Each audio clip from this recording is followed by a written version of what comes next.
Wat een prachtige dag, joh. Voor alle evenementen in onze provincie en van de ziel-evenementen. De Kamer van de Media nog een koeltje.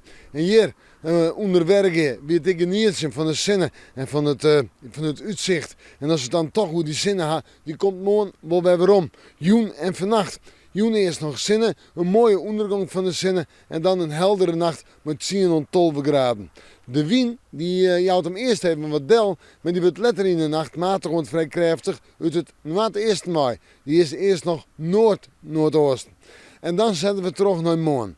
Morgen wordt een dag met zinnen, maar flink wat zinnen. Ik wil eens even wat bewolking en de temperaturen nog altijd passend bij simmerwarmte en simmerwaar.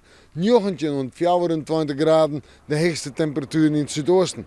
De noordoostenwind is een oorverhaal, want we zitten met de HT-race, maar we zitten ook met de wettersporters en waskoging. Ik vat die nog het eerste wind, want die is matig en krachtig. De krachtige wind boven de Marne in het kust- en maatgebied, de matig en vrij krachtige wind verderop de provincie.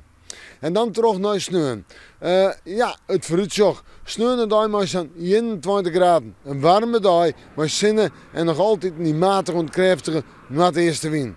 Op sneeuw gaat de temperatuur weer om naar de 18 graden, maar houden we het aan de joen nog droeg. Let op mijn button, houden we het nog droeg.